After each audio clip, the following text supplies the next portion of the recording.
আসসালামু আলাইকুম। আজকে আমি নিয়ে এসেছি কচি লাউ দিয়ে মুরগি রান্না। তো প্রথমে আমি একটা পিতলের কড়াই নিয়ে নিলাম, সেখানে দিয়ে দেবো আমি পরিমাণ মতো তেল। তেল দেওয়া হয়ে গেলে আমি এখানে কিছু কাঁচামরিচ কুচি, কিছু পেঁয়াজ কুচি এবং কিছু টমেটো কুচি দিয়ে দেব। তো এগুলা দিয়ে ভালো করে একটু বাদামি কালার করব।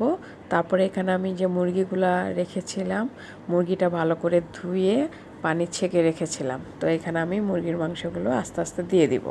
সবগুলো মুরগির মাংস দিয়ে একটু ভাজা ভাজা করব। ভাজা ভাজা হয়ে গেলে এখানে আমি সামান্য পরিমাণ পানি দিব কষানোর জন্য।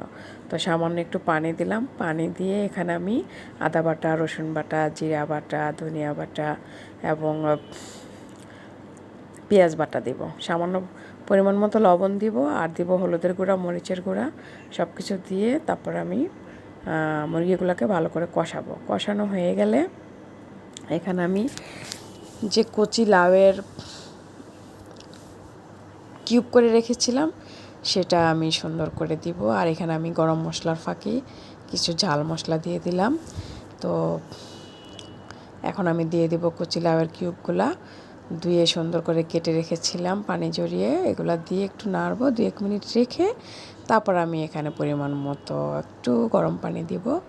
যেহেতু কচি লাউ দিয়ে রান্না একটু ঝোল ঝোল রাখবো, তো এটা 7 থেকে 8 মিনিট রাখবো। রাখার পরে যখন হয়ে যাবে তারপর আমি এটাকে নামিয়ে ফেলবো।